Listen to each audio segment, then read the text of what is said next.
Bueno, ojalá pueden ver la pantalla en este minuto. Quería agradecerle a Daniel la introducción y tomar un minuto antes de empezar la presentación para agradecerle a Ernesto Gómez la invitación a Antártica 21 a participar en este interesante proyecto. Y también para darle la gracia a las personas que trabajan detrás de todo lo que ustedes ven acá. En forma particular, dos personas que me han apoyado y en el proceso, Danae Núñez y Rodrigo Vázquez. Muchas gracias a ustedes por su paciencia conmigo.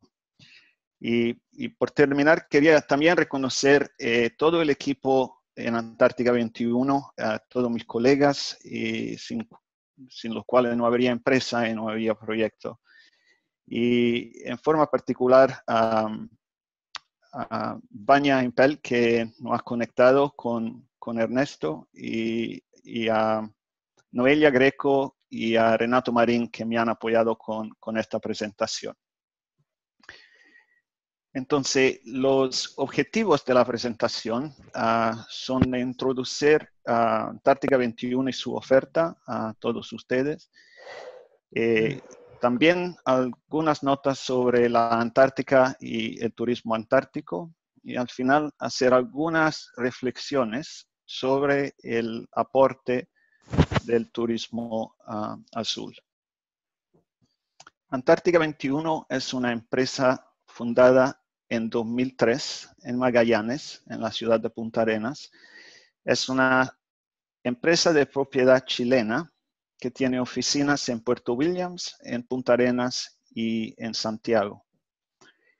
Y por lo que podría quizás sorprender por su origen en un lugar remoto como Magallanes, Antártica 21 es líder mundial en un segmento específico del turismo antártico, que es lo que nosotros llamamos aerocruceros. Algunos datos generales sobre las empresas. Operamos 3 barcos pequeños de expedición. Durante la última temporada, en 2019-20, se operaron 44 salidas. 2.800 viajeros disfrutaron de un viaje con nosotros. La empresa tiene 45 empleados a tiempo completo y alrededor de 100 guías y expertos polares que trabajan con nosotros cada temporada en Punta Arenas y en los barcos. Durante la última temporada 2019-20, la facturación total de la empresa fue de alrededor de 37 millones de dólares americanos. Aunque formalmente Antártica 21 es una empresa de turismo, nuestro verdadero negocio son las emociones. Entonces, nosotros interpretamos el continente blanco a través de esta lente. Un poco como lo haría un poeta o otro artista. Cuando pensamos en la Antártica, nosotros pensamos que aún existe un rincón de la Tierra que permanece prácticamente intacto. Todo un continente de paisajes azotados por el viento, cumbres cubiertas de nieve y un vacío inquietante que se extiende hasta el lejano horizonte. Un lugar donde el hielo adquiere unas tonalidades de turquesa y azul tan surrealistas que uno siente haber entrado en un mundo de sueños, donde al buscar palabras que describan la sensación de asombro, uno se da cuenta que ninguna captura la experiencia de estar allí. El escritor americano Jon Krakauer nos dice que visitar Antártica es como ir a la luna. Y para nosotros, viajar a la Antártica es ir a encontrarse con el planeta desnudo, tal cual es. Y por lo mismo, contrastarlo con el ser humano que somos, con toda nuestra complejidad. La Antártica es un continente enorme rodeado por un océano, el océano austral. El límite norte del Océano Austral está definido por la convergencia antártica, que es esta línea imaginaria y fluctuante donde las aguas antárticas, que son frías y poco salinas, fluyen hacia el norte y son empujadas hacia abajo por el agua más cálida y salina de las regiones más templadas. Entonces, además de ser un límite oceanográfico, la convergencia antártica es también una frontera biológica. Delimita los hábitats antárticos que están poblados por formas de vida que se han adaptado para sobrevivir en un entorno polar. Entonces, cuando se habla de la Antártica, se habla de un ecosistema. Es un ecosistema que comprende no solo el continente mismo, sino también el océano austral. Y si la Antártica es única en casi todos sus aspectos, también es excepcional en términos de gestión política. La Antártica es la única tierra que existe en nuestro planeta, administrada en forma conjunta por un gran número de naciones. Desde 1961, el Tratado Antártico maneja todos los asuntos del continente blanco. El objetivo fundamental del Tratado Antártico es la internacionalización de la Antártica, resguardando al continente para la ciencia y para la paz. Entonces, reconociendo que el futuro del continente blanco es tema de interés común de toda la humanidad. La Antártica queda a 3.600 kilómetros de Sudáfrica, a 2.300 kilómetros de Australia y solo a 1.000 kilómetros de Sudamérica. La península antártica no solo es la región antártica más cercana, sino también la más templada y la más rica en vida silvestre. Entonces, no debería sorprender que el turismo antártico se ha desarrollado principalmente en esta región. La mayoría de los turistas que visitan la Antártica viajan en barco y lo hacen zarpando desde Ushuaia, en Argentina. Navegan el pasaje de Drake para llegar a la Antártica, que es el mar que separa el continente sudamericano a la península antártica. Antes de Antártica 21, los viajeros que querían llegar a la península antártica tenían solo la opción de navegar a través del pasaje de Drake, este mar notoriamente turbulento. Acá hay un pequeño ejemplo de lo que puede ser este cruce. Son 50 horas de navegación, es decir, 2 días de ida, 2 días de vuelta. Y por condiciones del mar, el viaje puede ser bien incómodo. La innovación de Antártica 21 fue desarrollar un modelo distinto. Un modelo que permite evitar el cruce del pasaje de Drake y es lo que llamamos el modelo aerocrucero. Nosotros combinamos un vuelo desde Punta Arenas directamente a la isla Rey Jorge y allí nos juntamos con un barco de expedición que se aborda directamente en la Antártica. De esta forma se evita el cruce del pasaje de Drake y de su tormentoso clima. Hay algunos beneficios claves en este modelo. Uno es la comodidad. El segundo es la velocidad. En vez de tomar 2 días cada tramo, llegamos a la Antártica en 2 horas.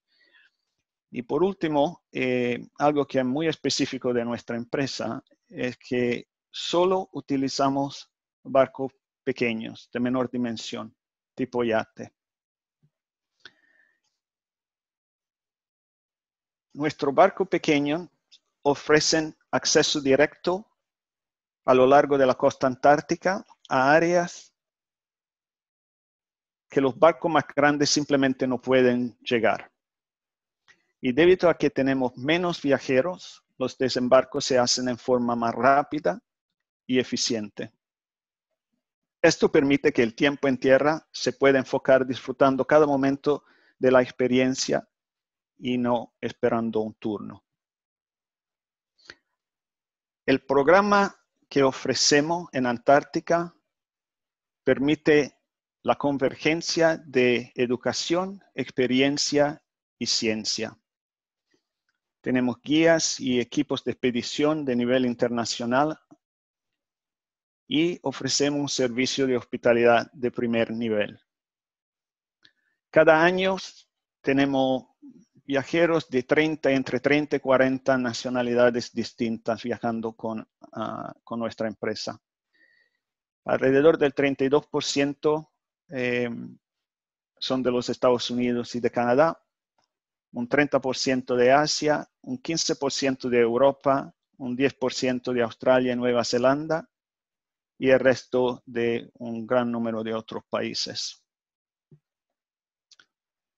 Acá les voy a mostrar un poco las 3 embarcaciones que utilizamos. El Magellan Explorer es un barco con tecnología innovadora y diseño moderno, construido a la medida para nuestro aerocruceros antártico. Este barco fue fabricado en Chile, en el astillero de Asenaf, en Valdivia, según las últimas especificaciones del Código Polar. Se estrenó el año pasado y tiene capacidad para 73 pasajeros. El Ocean Nova es un barco de expedición robusto y ágil. Fue construido en Dinamarca para navegar a lo largo de la costa de Groenlandia. Entonces tiene un casco reforzado y capacidad para acomodar a 67 huéspedes. El Hebridean Sky es un barco de expedición pequeño compuesto exclusivamente de suites. El barco posee un diseño clásico y elegante con capacidad para 75 pasajeros. Para los vuelos, utilizamos aviones de ala alta con 4 turbinas y capacidad para despegar y aterrizar en pistas muy cortas, lo que los hace particularmente adecuados para este tipo de destino y de condiciones. Los vuelos son operados por Aerovías TAP, que además de ser nuestro proveedor, también es socio de Antártica 21 y obviamente gran amigos. Nosotros operamos viajes con distintos itinerarios, pero la gran mayoría de los viajes empiezan en la ciudad de Punta Arenas. Hacemos una reunión para preparar a nuestros viajeros a la experiencia y ofrecemos una cena de bienvenida donde empezamos a conocernos. Y después de una noche en el hotel en Punta Arenas, durante el segundo día nos dirigimos al aeropuerto de Punta Arenas, desde donde sale el vuelo a la Antártica. En Bahía Fieldes, en la isla Rey Jorge, nos embarcamos en nuestro barco. Ahora, creo que la manera mejor de explicar en qué consiste la experiencia con Antártica 21 es a través de estas imágenes. Como especialistas de viajes boutique, nosotros diseñamos y ofrecemos un formato de expediciones de aventura a pequeña escala. La experiencia de Antártica 21 es creada por un equipo internacional de pilotos antárticos, de capitanes de naves, de guías, de académicos y de profesionales versados en la industria del viaje. Cada expedición se diseña para ser única y personalizada en la medida de que se pueda, aplicando pasión, creatividad y sobre todo trabajo en equipo. Lo que tratamos de hacer es brindar el equilibrio óptimo entre la exploración activa y una experiencia de hospitalidad de alto estándar. Cada barco tiene su estilo con cabinas de distintas categorías. Pero a pesar de las diferencias, todos son muy cómodas y prácticas. Los barcos tienen espacios comunes donde los viajeros pueden conversar, leer un libro, recibir charlas o tomar un trago y relajarse después de un día de exploración. Desde la cubierta, los viajeros pueden disfrutar el aire libre y observar el paisaje. Durante el verano austral se congregan en la península antártica pingüinos, ballenas, focas y aves marinas. Y nuestros viajeros pueden acercarse al mundo de esta particular fauna y encontrar una gran inspiración. Para las excursiones, desembarcamos en Zodiacs, en grupo de 10 viajeros por bote. Y a veces tenemos la suerte de experimentar momentos como este, o como este. Los que quieren pueden unirse a nuestros programas opcionales de kayak de mar y a nuestro programa de senderismos y caminata en nieve con raquetas. Ahora, poner el pie o un pie en el séptimo continente es un privilegio y un honor, y nos permite llevar a casa recuerdos indelebles y fotografías fantásticas.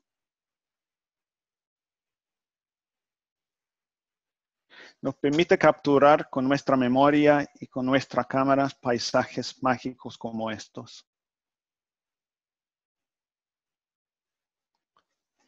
Uno de los elementos más reconocibles y icónicos de la Antártica son los icebergs. Estas enormes estructuras de hielo que nos encontramos a lo largo de nuestro viaje. Algunos de los guías de nuestro equipo los llaman las catedrales de su religión. Y son deseos de admiración por nuestros viajeros siempre. Y le procuran gran felicidad. Una de las cosas impactantes es que en la Antártica no existen fronteras. Ahí chilenos, rusos, uruguayos, coreanos y un gran número de otras nacionalidades conviven, comparten y protegen un mismo espacio y un mismo propósito.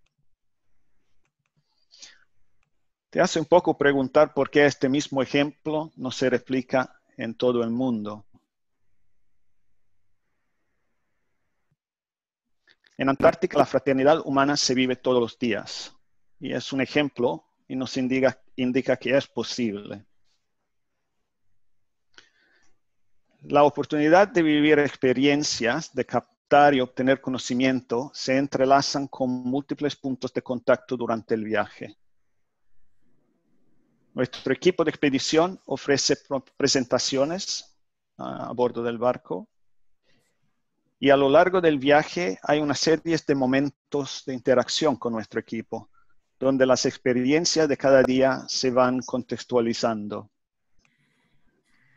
Y gracias a la pequeña escala de nuestra operación, esos momentos ocurren frecuentemente.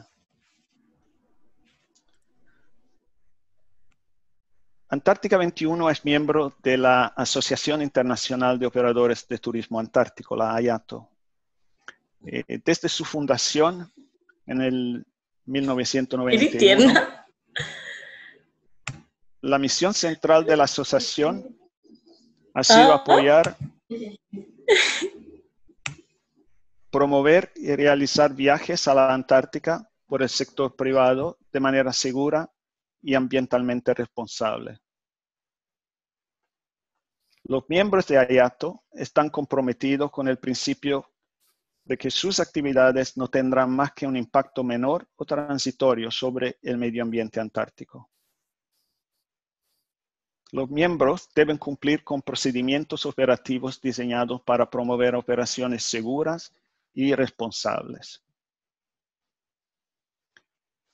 El manual de operaciones es enorme y tiene muchos detalles, pero para entregar algunos ejemplos,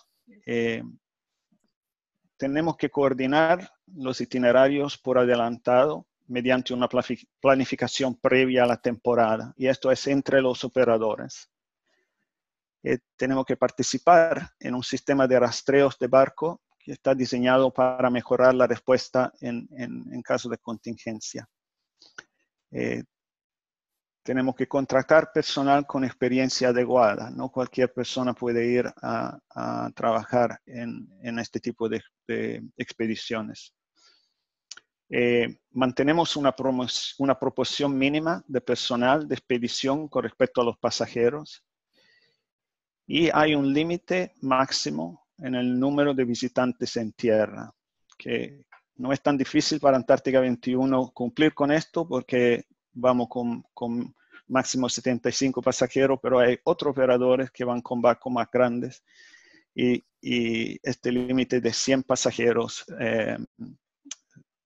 impacta su manera de operar. Y hay mucho más de este tipo de requerimientos.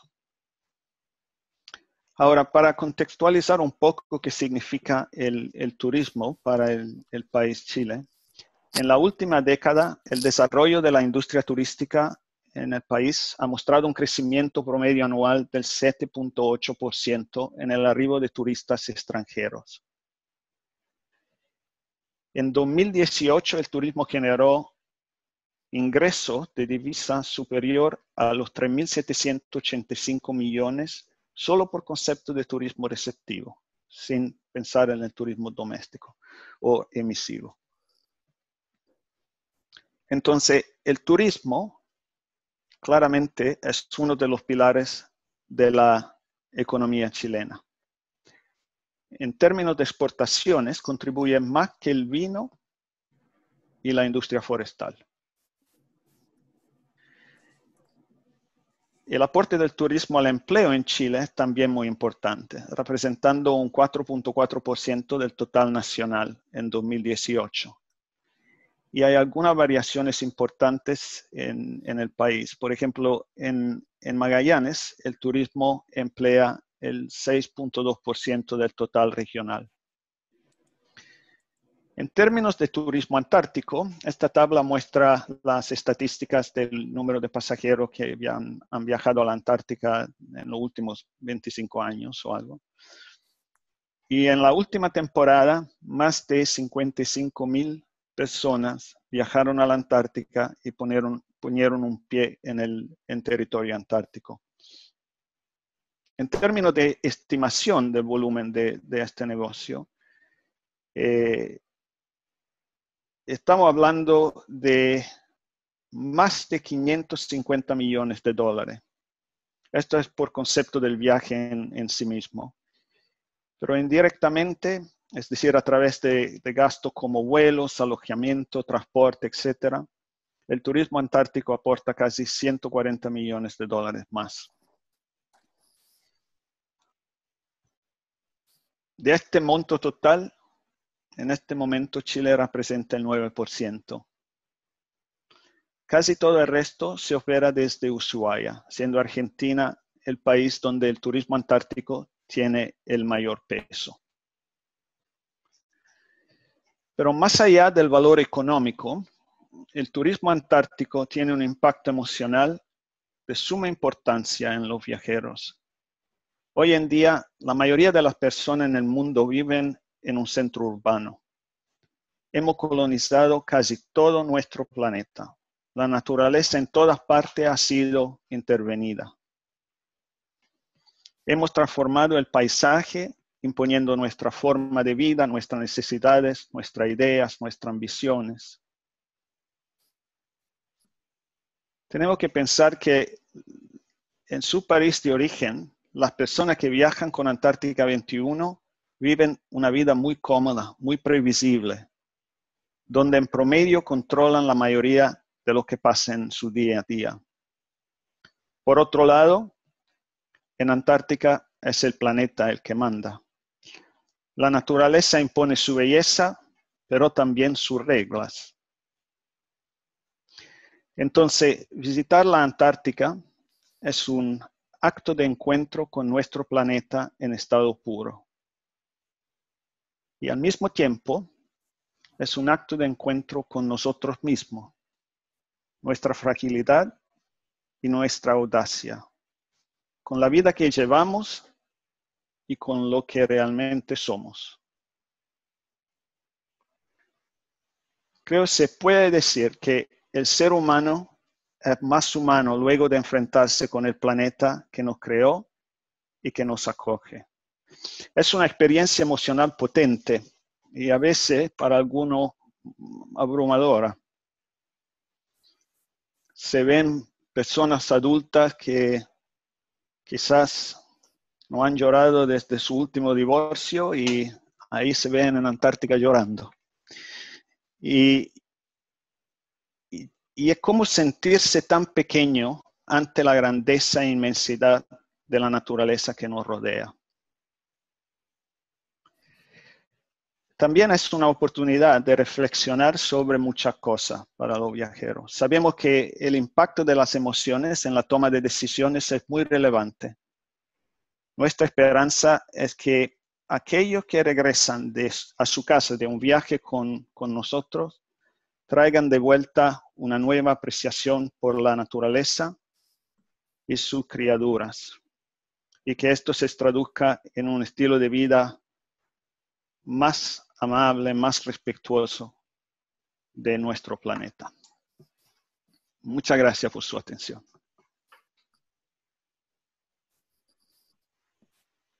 Muchas gracias, Francesco. Muchas gracias por tu presentación, ha sido un gusto. Hay varias preguntas que te voy a intentar transmitir para poder responder las dudas del público que tenemos. La primera es de Sebastián Bacache. ¿Hay estacionalidad en la operación de la empresa o funciona durante todo el año por las condiciones climáticas? Bueno, la Antártica para nosotros solamente es accesible entre noviembre y marzo. Entonces, durante estos 4 meses es cuando podemos, finales de noviembre y a principios de marzo. Son 4 meses de operación donde podemos operar aerocruceros antárticos. Gracias. Me preguntan, ¿quién regula el turismo en la Antártica? El turismo en Antártica está regulado por el Tratado Antártico, como todas las actividades humanas en el continente blanco. El Tratado Antártico incluye reglas muy precisas para las actividades humanas, incluyendo el turismo y algunas muy específicas por el turismo. El Tratado Antártico está administrado en la práctica a través del gobierno de Chile para una empresa chilena y el gobierno de otro país para una empresa de otro país. Entonces, hay un proceso donde se entrega un plan de operación y en base a los requerimientos del Tratado Antártico, el país Chile emite un permiso o no para la operación en Antártica. Además, hay algunas normas que influyen sobre el turismo antártico que son más generales de la organización, la IMO, Organización Marítima Internacional, que regulan la navegación en zonas polares, en el norte y en el continente antártico. Y esta también hay que tomarla en cuenta y son muy, muy específicas y tienen que ver con la seguridad de la operación y cosas así. Gracias. Me preguntan acá, Eugenio Arellano, ¿qué calificación tienen los Ice Pilots que contratan las naves en estos cruceros? Si es que las saben. Mira, sí, no es mi área de experiencia o de expertise. Hay colegas en el área de operaciones que se encargan de todo esto, pero de lo que entiendo, depende de las zonas de la Antártica donde uno navega. Hay zonas donde el capitán, si el capitán tiene un cierto nivel de experiencia o de certificación, no sé exactamente cómo funciona, el capitán con el equipo en el puente de mando, en el puente de mando puede navegar. Y otras zonas que requieren un expertise más particular de un ice pilot o un piloto de hielo. Pero decirte los detalles específicos no es mi área No te preocupes, Francesco. Sí, de yo lo sé. expertise. Yo soy marino, entiendo lo. Me preguntan acá, doña Lucrecia Brito, ¿cómo es el cuidado medioambiental de estos viajes?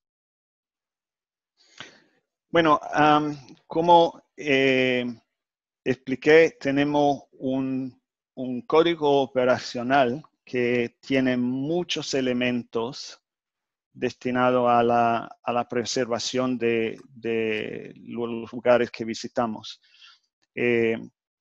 Es muy complejo explicar todo en pocas palabras, pero con algunos ejemplos, por ejemplo.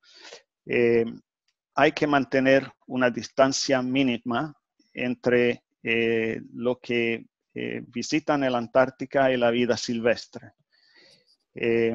Cada vez que vamos de un lugar a otro en Antártica, hay todo un proceso de bioseguridad. Por ejemplo, entramos en un lugar donde se limpian las botas para evitar que posiblemente la transmisión de bacterias, otros elementos de un lugar a otro. Es el lugar del mundo con la forma de turismo más formalizada que hay. No hay otro lugar que tiene algo tan estricto como este tipo de cosas. Obviamente para la empresa el activo es el destino para la industria. Entonces es súper importante que este destino y que este activo se proteja y siga existiendo en la forma que atrae a los visitantes. Entonces tenemos todo el interés, obviamente, además que obviamente la responsabilidad moral, pero desde el punto de vista de la industria, todos queremos proteger este lugar de los cuales dependemos. No sé si sabes, Francesco, porque es una pregunta quizás muy especializada, pero me hacen la pregunta sobre cómo lo hacen para evitar colisiones, ya sea con la embarcación o con embarcaciones menores, con las ballenas. No sé si sabes alguna medida o alguna cosa que tengan ustedes en cuestión. Sí, lo que sé que tienen en varias zonas, que esto no es un requerimiento del Tratado Antártico, es algo que ha desarrollado la industria como práctica en varias zonas donde donde se sabe que hay grandes presencias de ballenas, hay limitaciones de velocidad. Es como para mitigar el riesgo de estas posibles colisiones. Es una de las medidas que hay para exactamente este propósito. Muchas gracias. La última pregunta es ¿cómo se logra beneficiar? Es una pregunta quizá un poco técnica, pero ¿cómo se logra beneficiar un país, en este caso Chile, al recibir este turismo de alto nivel? ¿Cómo logra beneficiar al país? Sí.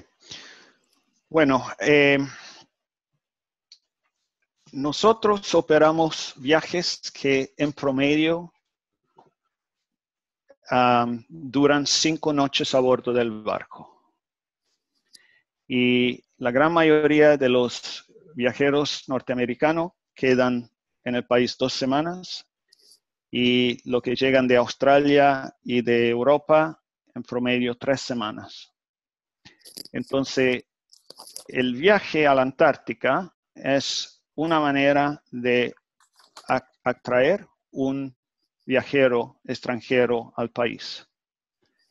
Entonces, hay muchas oportunidades para el turismo en Chile, de mirar al país como una puerta de entrada para la Antártica.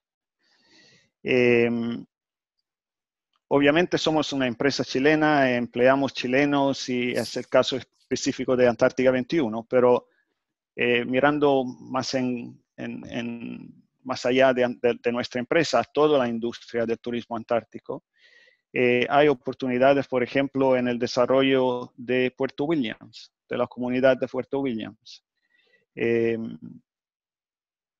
Como vemos, solo un pequeño porcentaje de todo el turismo antártico sale de Chile, y el desarrollo que ha tenido Ushuaia en los últimos 25 años ha sido increíble. Se ha desarrollado el puerto, el aeropuerto y la hotelería y todo lo que es la comunidad allí ha beneficiado enormemente de este turismo. Algo similar podría planearse para la comuna de Puerto Williams, por ejemplo. Te quiero agradecer, Francesco. Voy a ampliar aquí en base a una información que puso don Esteban Ávila. Solo como complemento sobre el Tratado Antártico, existe el Protocolo de Madrid que regula las actividades y el cuidado del medio ambiente, y sale más detallada las definiciones y la forma de intervención en el continente, para los que quieran saber. Bueno, te doy las gracias nuevamente.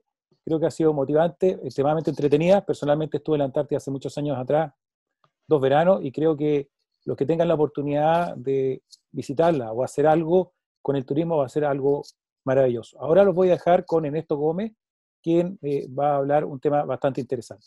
Buenas tardes. Quiero compartir con ustedes hoy día una actividad de extensión. En la imagen están viendo 3 embarcaciones que son bastante interesantes. Una de rescate de voluntarios de los botes salvavidas de principios del siglo XX, en una operación en un temporal.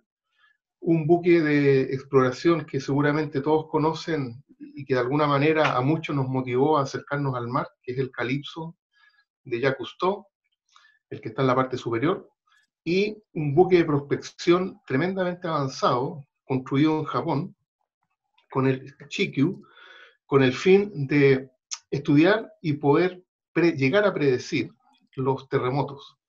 Es un tremendo buque, ¿no es cierto?, que prospecta el subsuelo de las placas continentales y las zonas de subducción, con el fin de poder establecer estudios que tiendan a la predicción de los terremotos en el Océano Pacífico principalmente, que sabemos que están las zonas de subducción más activas, en Chile y en Japón. Les comento esto porque los vamos a invitar, ya vamos a salir un poco de la seriedad del seminario, entre comillas. Los vamos a invitar a participar en un pequeño concurso que hemos pensado para ustedes puedan compartir con su familia. Los vamos a invitar a construir unas maquetas en papel que les vamos a hacer llegar posteriormente a todas las personas que les interese participar en esto. Y lo más importante es que ojalá van a haber 3 embarcaciones para ser reconstruidas en papel, y ojalá puedan participar familiarmente, que armen sus equipos en la casa. Les vamos a hacer llegar las bases, todo lo que tiene que ver, ¿no es cierto?, con los modelos, les vamos a hacer llegar los planos, etcétera, etcétera. No se preocupen, yo solamente hoy día les voy a contar esta sorpresa, porque además, y esto es muy importante, gracias a la generosidad, por una parte, del equipo que, como bien señalaban, está detrás de la imagen. Hay un equipo importante de estudiantes de la Escuela de Gestión de Turismo y Cultura, de la Escuela de Administración Pública, exalumnos de nuestra escuela, que están apoyando el desarrollo de esto de forma generosa.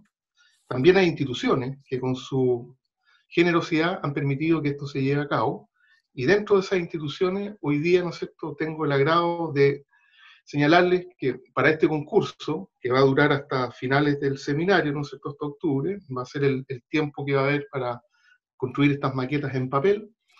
Van a haber 2 premios, uno de ellos, no sé si Rodrigo lo puede mostrar por ahí el video.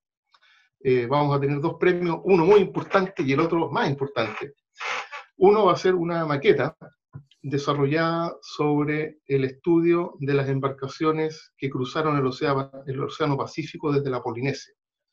Esta es una maqueta de escala 1:50 que muestra las características y las virtudes de las vacas que en su diseño y su construcción le permitieron a los navegantes polinésicos atravesar el Océano Pacífico y llegar hasta las costas de Chile, territorio sur de Chile, y luego a Rapa Nui.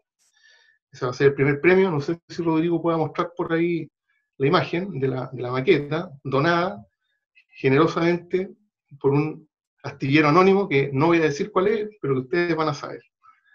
Y el segundo premio, para el equipo que gane la segunda clasificación, va a ser también una obra inédita como la anterior, que es un libro que se denomina Ica Rapa Nui, del doctor Alfredo Sea, que está elaborado por la editorial Rapa Nui Press y financiado por el Fondo del Libro y la Lectura, una nueva edición que va a ser lanzada el 27 de agosto en este seminario, y que se va a constituir también uno de esos libros recién reeditados, que viene además con unas láminas maravillosas de los peces de Rapa Nui. Va a ser el segundo premio para el equipo que gane en este desafío. Como les comentaba, las bases, los planos, las plantillas, se los vamos a hacer llegar en forma digital, y ojalá se entusiasmen y puedan participar en este desafío, construyendo sus embarcaciones de investigación y de salvataje en el mar, para poder conquistar estos dos maravillosos premios que nos han regalado para todos los participantes nuestras instituciones colaboradoras. Así que un gran desafío. Como les comentaba, las bases del concurso se las vamos a hacer llegar en forma digital, y también que este seminario, donde podemos aprender, compartir, se transforme también en una experiencia creativa, innovadora y de entretenimiento. Así que muchas gracias al equipo que ha hecho posible que esto pueda ser llevado a cabo, a las instituciones que nos han colaborado, que ustedes las ven, ¿no es cierto?, en los flyers y en la imagen que tenemos del seminario, y, como insisto, invitarlos a participar alegremente y desarrollar nuestra creatividad y nuestra capacidad para trabajar en equipo con nuestra familia. Muchas gracias, y ahí está el desafío lanzado para que trabajemos todos en pos de una construcción muy innovadora y muy creativa. Gracias. Daniel.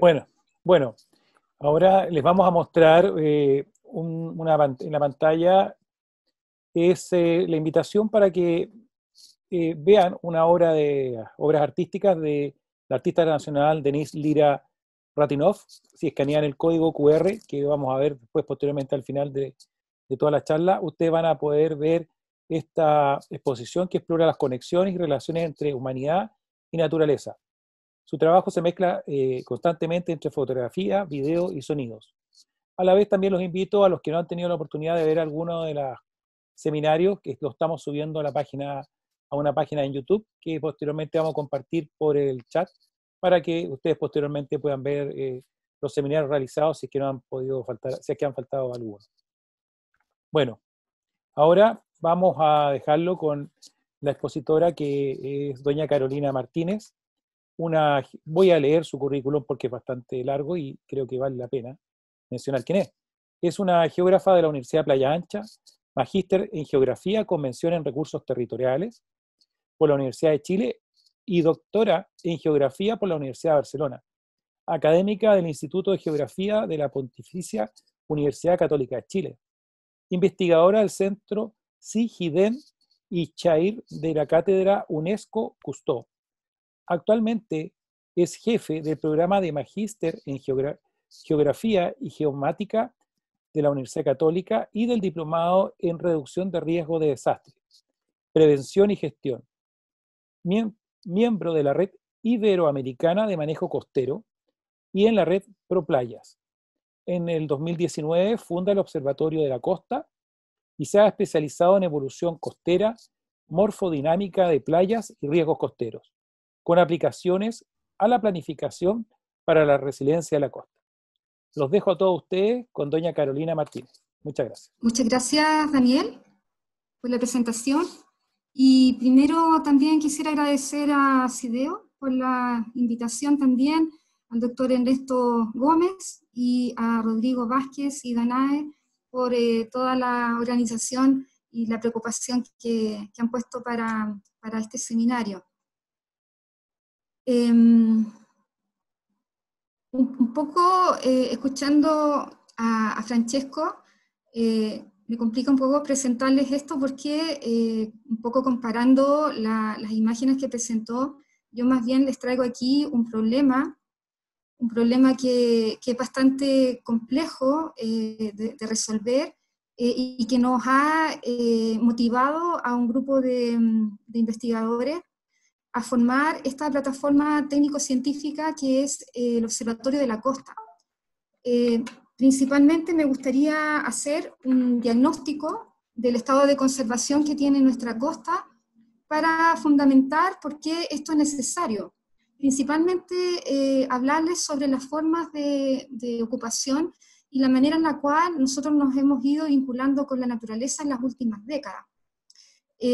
A través también de este diagnóstico, fundamentar el cómo nace esta plataforma que es el Observatorio de la Costa, que tiene menos de un año de creación, pero que el trabajo intenso y comprometido también de sus integrantes ha posibilitado que ya estemos hablando de una propuesta de ley de costas para Chile. Actualmente nosotros estamos elaborando los insumos para esta propuesta de ley de costa. No es algo que ya tengamos para mostrar, sino que estamos haciendo una socialización principalmente de todos los componentes que involucra la costa. Entonces, respecto a ello, lo primero que tendríamos que discutir es qué entendemos por costa y por qué tenemos este problema, que si bien es generalizado en muchos lugares del mundo, en Chile es principalmente agravado por los factores de cambio que tenemos, principalmente por el factor tectónico, que se asocia a los terremotos de subducción, que a su vez producen unos cambios geomorfológicos y cambian mucho la realidad geográfica en pocos instantes de tiempo, en periodos muy cortos de tiempo. Entonces, considerar que la zona costera es primero un sistema complejo que tiene teleconexiones a escala mundial, regional y local, por lo tanto, se tiene que trabajar desde un punto de vista interdisciplinario, transdisciplinario, en distintas escalas de espacio y en distintas escalas de tiempo. Nosotros a veces generamos actuaciones en la costa, sin embargo, los problemas que estamos viendo en un territorio en particular pueden provenir de alteraciones que se realizan a grandes distancias. Por ejemplo, cuando se construye un embalse, una central hidroeléctrica, cuando se modifica, por ejemplo, el naciente de una cuenca andina, eso resiente a grandes distancias aquellas localidades costeras que se alimentan, por ejemplo, de los sedimentos que aportan esas cuencas. Tenemos también una dimensión de tiempo, porque sabemos que la costa funciona con fenómenos que son interdecadales, como por ejemplo los fenómenos ENOS, con las cuales tenemos mucha dependencia también en nuestras cuencas hidrográficas. Generamos también teleconexiones, ¿cierto?, a través de los océanos, que son también complejas. Generamos también retroalimentaciones con la geomorfología y con la geología de los lugares, y principalmente con el drenaje local. Muchas cuencas costeras tienen una incidencia tremenda en el abastecimiento sedimentario, y hoy en día, ¿cierto?, vemos que el mundo retrocede en sus orillas, que el mundo está preocupado por la erosión costera, y principalmente por la antropización que hemos visto, principalmente vinculada al crecimiento urbano desbordado en muchos lugares, y también por actividades económicas que son muy invasivas y que son disfuncionales con la fragilidad que tienen estos ecosistemas. Entonces, hoy en día vemos un paisaje costero, principalmente asociado a la playa, que induce un turismo de sol y playa, que a la vez también es un elemento de actividad económica muy relevante, pero que algo pasa que no sigue los parámetros de sostenibilidad. Entonces, considerar que la costa está enlazada, como se muestra acá en la figura, en una cascada de materia y de energía, que nosotros denominamos celdas litorales, que son, de acuerdo a los mapas que tenemos en Chile, son las bahías, son las playas de bolsillo, son los sistemas encajados, que tienen dependencia entre unos y otros, por lo tanto lo que afecte en uno va a incidir en la celda vecina. Generalmente nosotros hablamos de celda como una unidad sistémica, de la misma manera que nosotros también entendemos la cuenca hidrográfica en el continente, pero desde el punto de vista de nuestra administración, ello también nos genera una complejidad importante porque, como vemos acá en la imagen de la derecha, los ríos en nuestras cuencas andinas son principalmente formas de subdivisión administrativa. Entonces, tenemos un estuario costero, un humedal costero, que deslinda hacia dos comunas que terminan entonces en que una, Ribera, sea mucho más urbanizada o con vocaciones quizás distintas que otras que pueden entonces proteger un poco más el lugar. Aquí, por ejemplo, el caso emblemático que tenemos hoy en día en consideración a la instalación del megapuerto de San Antonio, donde tenemos una vocación portuaria muy marcada con el crecimiento urbano y una vocación más bien de turismo, de segundas residencias, como es la comuna de Santo Domingo. Y el humedal entonces queda en el medio de estos dos sistemas administrativos. Si nos damos un poco la vuelta por Chile, prácticamente todos nuestros sistemas costeros emblemáticos funcionan de esta manera. Y la costa también entonces tiene conexiones con el margen continental, principalmente la plataforma continental. Los cañones submarinos son también parte integrante de estas celdas que redistribuyen y transitan el sedimento y por lo tanto tienen una función geomorfológica e inciden también en las características morfodinámicas de las playas.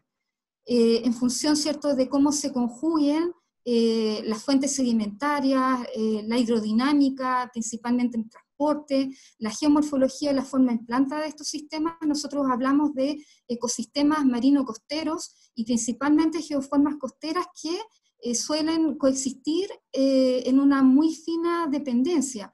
Por ejemplo, en un sistema costero como el que se muestra acá en Concón, está la playa, está el humedal costero, el estuario, ¿cierto?, costero, pero también hay una amplia variedad de formas dunares, de familias de dunas, que dependen de cómo son esta dinámica dentro de este sistema de celda litoral. Entonces, en Chile en particular tenemos factores de cambio que conocemos no tanto en algunos, por ejemplo, cómo incide el ciclo sísmico en relación con grandes fracturas, ¿cierto?, en el margen continental, no lo sabemos bien todavía, ¿cierto?, cómo son esos ciclos y cómo llevarlo a proyecciones de cambio, considerando, por ejemplo, escenarios de cambio climático. Entonces, lo que sí tenemos muy claro es que los terremotos de subducción para nosotros son un agente importante de cambio en la geomorfología a través de estos terremotos. Si consideramos, por ejemplo, el caso de 1960 o el caso de 2010, vemos alzamientos costeros y subsidencias que son de muy alta magnitud. El terremoto de 2010 generó alzamientos costeros de hasta 2 metros en la zona de Punta Lavapié, en Leu, y eso generó un cambio en el nivel de base de la mayor parte de los ríos y produjo muchos trastornos también en las comunidades locales. Además, ¿cierto?, de la afectación social y del alto costo que incurre un país como Chile, afectado por una tremenda recurrencia de este tipo de eventos, es un elemento que debería considerarse también en la toma de decisiones.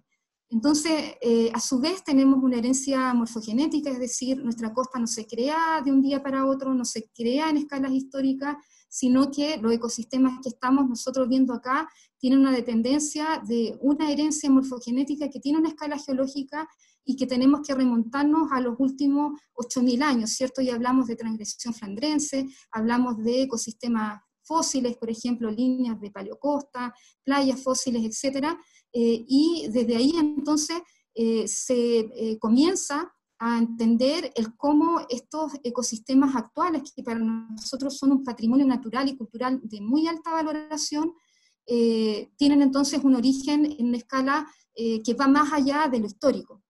Entonces, ¿qué hemos hecho nosotros con este patrimonio de escala geológica más reciente?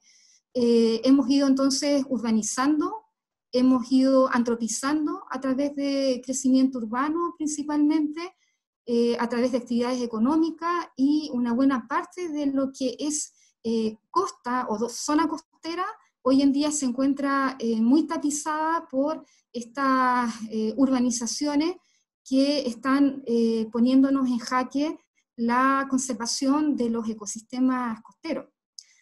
A su vez también, hoy en día vemos la incidencia de eventos extremos, principalmente de marejada, que son muy intensos, que son bastante recurrentes, y de acuerdo con los últimos estudios de vulnerabilidad al cambio climático, sabemos que van a seguir en el tiempo, y que para un escenario de 45 años, sabemos que van a persistir, y por lo tanto también hay que agregarlos a los cambios y a estos agentes de cambio que tenemos en la costa chilena. Entonces, cuando conjugamos esta relación entre lo que tenemos en la costa, su herencia morfogenética, y cómo cambia de acuerdo a estos factores de cambio de distinta escala, hablamos entonces de desastres, porque la forma de relacionarnos con estos ecosistemas, en general con la naturaleza, se ha ido traduciendo en vulnerabilidades, en inequidades sociales, en una depredación bastante grande por el modelo económico que tenemos extractivista, y nos genera entonces este conjunto de desastres socioterritoriales que en las últimas décadas, ¿cierto?, han sido bastante recurrentes. Entonces acá algunas de las imágenes, esto es Tubul, el terremoto de 2010 generó un alzamiento de 1.4 metros, produjo también el tsunami una desecación en el humedal, se recuperó bastante rápido, pero no así el proceso de reconstrucción que conllevó luego a la recuperación. Generó un impacto muy grande desde el punto de vista de la conservación de este humedal. Así también este mismo factor de cambio, al generar alzamientos costeros, no incrementa, por ejemplo, el ancho de las playas. Aquí la zona de Lebu, que fue muy investigada por un equipo de académicos en Concepción, sabemos que se incrementó en 110 metros, y le repuso la playa a Lebu, porque ésta estaba en un proceso erosivo bastante violento debido a la implementación de una costanera. Así también en la zona del Golfo de Arauco encontramos plataformas marinas, plataformas de degradación marina emergida, cambiando entonces la realidad geográfica. La zona también de Concepción, sabemos que fue un antiguo delta. Acá hay una reconstrucción histórica de la zona de Talcahuano. Sabemos que esta zona fue emblemáticamente un área de marismas y de humedales costeros que hasta el día de hoy ya no se reconocen mucho, porque están cubiertas por este manto de construcciones por crecimiento urbano. Se trata entonces de las dos áreas metropolitanas más grandes que tenemos en Chile, y que siguen el mismo patrón de crecimiento urbano, de periurbanización o urban sprawl, que va tomando suelos inicialmente de bajo valor. Se construyen entonces asentamientos humanos bastante vulnerables, que son los que van de alguna manera recibiendo esta devuelta de la naturaleza, que son las inundaciones, por ejemplo acá en Boca Sur, la zona de Concepción, las inundaciones del río Biobío, la licuefacción por efecto del terremoto mismo, la inundación por tsunami y la erosión costera. Entonces, una misma área hoy en día no solamente tiene una afectación de una sola amenaza, sino que hablamos ya de multihazard.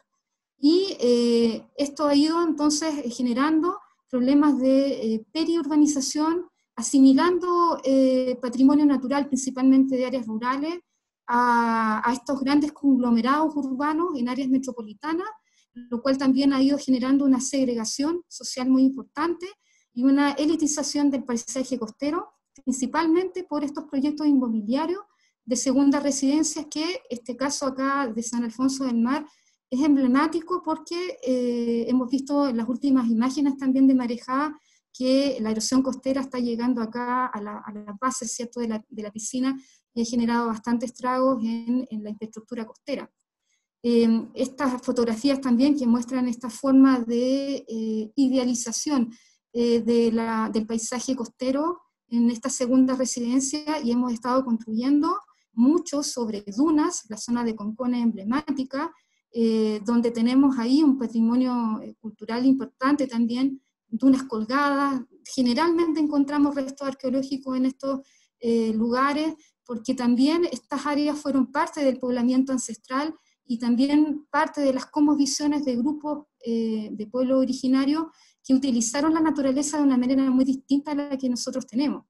Esta imagen a la derecha también son parte de lo que vemos cotidianamente en Chile, la extracción de arena en nuestros campos dunares, y necesitamos entonces que estos campos dunares permanezcan para que cumplan servicios ecosistémicos, principalmente de mitigación ante eventos extremos, y también que se conserven, porque donde hay dunas, campos dunares, siempre va a haber un humedal de alguna naturaleza que va también a generar servicios ecosistémicos para los objetivos ODS que hoy en día está jugándose el mundo, con la crisis climática.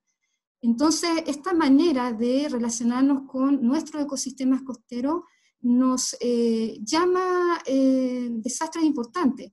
Acá, uno de nuestros últimos estudios sobre inundación por tsunami en la bahía de Cartagena, vemos aquí la zona roja, una inundación alta para un escenario extremo como el de 1730.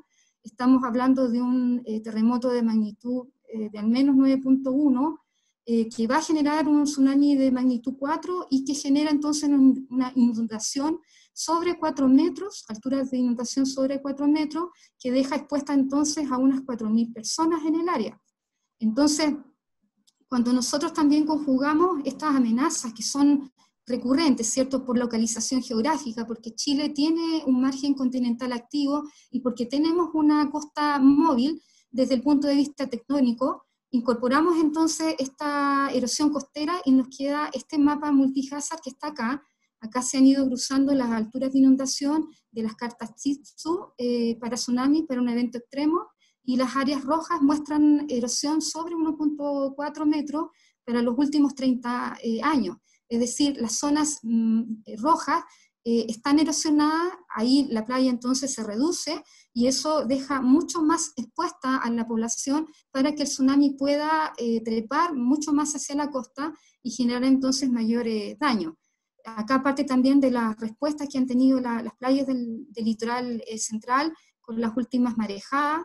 Han sido emblemáticas las marejadas desde 2015 a la fecha, muy recurrentes, y han estado generando este tipo de morfología, principalmente una reducción considerable de las playas, que se transforman en este tipo de berma, pero también mucha afectación a la infraestructura costera. Cuando ocupamos nuestra costa, cuya herencia es de humedales, la respuesta, por lo tanto, es a la inundación. Cuando hay un pic pluvial, aunque nosotros cubramos un manto de cemento, hacia abajo el terreno sigue comportándose como un humedal. Entonces, cuando hay un pic pluvial, se inundan las construcciones que nosotros hacemos ahí. Esta zona de San Pedro de la Paz, que puede llevarse también al caso de Los Molles, son emblemáticas, ¿cierto? Cuando hay una inundación importante y la red de drenaje interactúa, porque están enlazados desde el punto de vista sistémico, generan entonces elevación del nivel freático, y eso termina entonces generando este tipo de evento. La figura de la derecha es la liquefacción que generó el terremoto de 2010 en la zona también de San Pedro. Esto fue muy común, quizás un poco invisibilizado porque el mayor daño fue provocado por el terremoto y por el tsunami, pero al terremoto sabemos que cuando se construye en humedales, la respuesta entonces va a ser a la extensión lateral y a las distintas formas, ¿cierto?, de liquefacción del terreno que terminan también destruyendo las viviendas. Y esto reciente, esto de la semana pasada, es parte de fotografías y videos que nos envían los CAC del litoral central, la afectación que tuvo el paseo acá peatonal, la costanera de Algarrobo, y socavones que también se han ido provocando ahí en el mismo lugar, la misma bahía, porque ya sabemos que la erosión costera en Algarrobo es bastante intensa, pero no es el único lugar. De acuerdo a este estudio que dirigió el doctor Winkler el año pasado sobre vulnerabilidad al cambio climático, sabemos que esto está pasando en una buena parte de Chile, y que de 33 playas que se estudiaron, el 80% de ellas tiene erosión alta, muy alta, es decir, están retrocediendo al menos 1.2 metros para los últimos 30 años.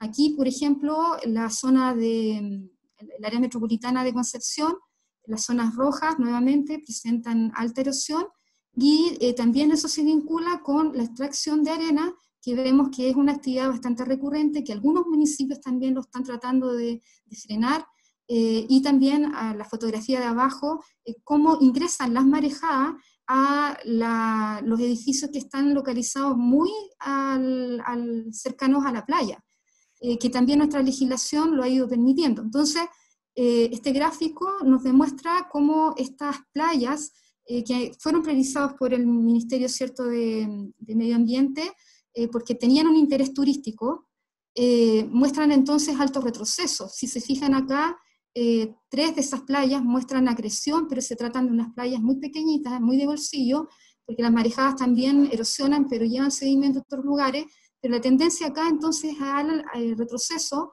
y estas playas entonces en Chile se están perdiendo como patrimonio, y también están generando daño a la infraestructura, porque cada vez hemos ido invadiendo mucho más el terreno que antes era de la playa trasera, y que necesitamos que quedara así, con su anteduna, fijándola para que éstas puedan tener una respuesta a los eventos extremos. Entonces nuestro panorama de erosión costera a nivel nacional queda así. Las zonas rojas, las zonas anaranjadas, son las que presentan mayor erosión. Hay muy pocas zonas verdes que presentan acreción, son por tramo. Aquí la variación espacial depende de cómo el oleaje se aproxima a la costa, y de una serie de otros parámetros que se consideran en el modelado costero, pero es un problema grave, considerando que les comentaba, muchas de estas comunas, la actividad de turismo estival es una actividad económica importante. Entonces, si en Reñaca pasan estas cosas, como ocurrió con las marejadas de 2017, donde prácticamente se rebajó la playa, lo primero que hizo el municipio fue ir a plantar nuevamente las palmeras, para poder tener un paisaje adecuado al turismo que se espera en verano. Otros lugares de la zona de Viña del Mar dejaron expuestas estas bermas de playa. Si se ve acá la escala temporal de 2015 a 2017, y a lo que pasa hoy en día en Algarrobo, el problema, cierto, lo seguimos teniendo. Entonces, además de estos eventos extremos propiciados por cambio climático, tenemos que considerar estas amenazas tradicionales, ¿cierto? Estas amenazas que son recurrentes por localización geográfica que tiene Chile. Y desde 2008 en adelante, considerando el evento de Chaitén, hemos tenido entonces 13 procesos de reconstrucción con un costo altísimo, que hoy en día es totalmente insostenible, pensando en que estos eventos van a volver a repetirse en los próximos años, con el escenario, cierto, que ya sabemos de cambio climático. Entonces, aquí algunas de estas afectaciones, como solo para recordar que tener un terremoto sobre 8, ya sabemos que va a venir la liquefacción, van a venir las remociones en masa, y va a venir el tsunami. Entonces, no es solamente el terremoto del que tenemos que preocuparnos, sino que también cómo se enlazan estas otras amenazas, y considerar entonces cómo estamos haciendo ocupación de este patrimonio en la costa, que son estos ecosistemas. El evento también de Chaitén fue emblemático, porque si bien nuestros volcanes no están cerca de la costa, sí hay una dependencia con las cuencas hidrográficas por el drenaje local, y una buena parte también del daño que se provocó acá en Chaitén fue por los lahares, ¿cierto?, y por las inundaciones que se provocaron a meses después de ocurrido, ¿cierto?, la erupción. Y eso produjo un emblancamiento en la bahía de 7 metros, que también afectó la conectividad, y bueno, todas las afectaciones que ya hemos visto en la historia, ¿cierto?, de este evento. Entonces, desde el punto de vista de la reconstrucción, también tenemos ahí alguna crítica desde el punto de vista de las investigaciones que hemos estado realizando como parte del monitoreo de la reconstrucción. Y aquí hemos visto entonces que si nosotros entendemos los procesos de reconstrucción como una manera de elevar la resiliencia, mejorar calidad de vida y mejorar las condiciones principalmente en el diseño urbano, pensando en cambio climático y pensando en que estos eventos se vuelven a repetir en la historia, no podemos perdernos entonces esta oportunidad para pensar mejor en cómo estamos reconstruyendo, como acá, ¿cierto?, donde en una localidad de Caleta de Pescadores se triplicó la densidad poblacional, relocalizando población que no era del lugar, y eso por lo tanto generó nuevamente áreas de riesgo, exponiendo mucha más gente de la que había antes del proceso de reconstrucción. Y eso está pasando en Dichato. Aquí parte también de las investigaciones que hemos hecho. Hemos intentado hacer el seguimiento de la reconstrucción. Si se compara entonces las áreas de riesgo, acá antes del terremoto, después del terremoto, un proceso de reconstrucción, tenemos entonces la misma configuración de las áreas de riesgo. Entonces no hemos reducido el riesgo, porque de eso se trata, ¿cierto?, en los procesos de reconstrucción. Este trabajo está recién publicado también en YICO. Si se observa acá, ¿cuál es el principal problema? Que las áreas más devastadas históricamente por tsunami y la mayor afectación de grandes terremotos ocurren en localidades costeras que tienen planicies de playas bajas, donde se ha urbanizado muy cerca de la línea litoral y que tienen también drenaje local. Entonces, en estos lugares donde actúa el estero, se taponea el estero, a la vez también se impide el tránsito de sedimento, se destruye, ¿cierto?, el humedal que aporta estos servicios ecosistémicos, y a la vez también el tsunami ingresa, ¿cierto?, por estos cuerpos de agua y genera entonces mayor propagación. Entonces la forma en la cual nosotros hemos estado construyendo nos genera complicaciones. Y aquí yo intenté destacar cuáles son los proyectos emblemáticos en Chile más insustentables. Aquí podemos elegir, ¿cierto? Tenemos bastantes de estos ejemplos en Chile. Quizá la zona de Las Brisas, ¿cierto?, en Santa Marina del Mar, en Santo Domingo, donde se construyen canchas de golf, piscinas, ¿cierto?, dentro de los campos dunares. Una de las bahías que tiene mayor erosión costera en Chile. El emplazamiento, ¿cierto?, de San Alfonso del Mar, en Algarrobo, donde ya no se ve, ¿cierto?, esta playa, sino que la playa ya muy, muy reducida, y llegando acá cerca del borde de la piscina, o Punta Piquero, que hoy en día, ¿cierto?, está en estática, se frenó, pero ya cuando se terminó de construir, y hoy en día estamos en espera, si esa aberración que se hizo sobre el sistema costero, con todo el impacto ecológico que provocó, va a ser demolido o no. Entonces, el último caso que tenemos es el caso de Los Molles. Lo vimos en redes sociales el fin de semana, donde se construyó sobre un humedal costero y sobre uno de los ecosistemas quizás más ricos en patrimonio natural y cultural. Nadie puede negar, ¿cierto?, que esto está dentro de la playa trasera y dentro del mismo área de influencia, ¿cierto?, de un humedal. Entonces, nuevamente, ¿qué hace el humedal cuando se activa por picos pluviales? Es justamente inundarse, y todo lo que está ahí, por buen relleno que se haga, se va a afectar entonces en ese entorno. Este es el sistema entonces de Los Molles, es un sistema encajado, pero que tiene una red de drenaje bastante importante. Se ven aquí entonces los esteros, y el cómo se ha ido urbanizando de una manera gigantesca. Entonces toda esta presión inmobiliaria actúa dentro de estos ecosistemas que hoy en día son muy difíciles de conservar, y que también ha ido movilizando a los grupos ciudadanos, y por eso entonces surge esta plataforma de Observatorio de la Costa, donde un grupo de investigadores, principalmente unidades académicas UC, comenzaron a transitar esta investigación científica que estaba disponible, que no se estaba utilizando, porque generalmente, ¿cierto?, estos papers, nosotros en academia, ¿cierto?, los compartimos en nuestros posgrados, ¿cierto?, los utilizamos en formación, pero faltaba entonces transitarla a las comunidades. para fortalecer sus objetivos de conservación. Entonces, el Observatorio de la Costa es una plataforma que transita ciencia a la comunidad y a los tomadores de decisión para que las decisiones que se tomen en la costa sean las más adecuadas de acuerdo a este contexto o este paradigma de sostenibilidad donde Chile, ¿cierto? Y el mundo está tratando de apuntar.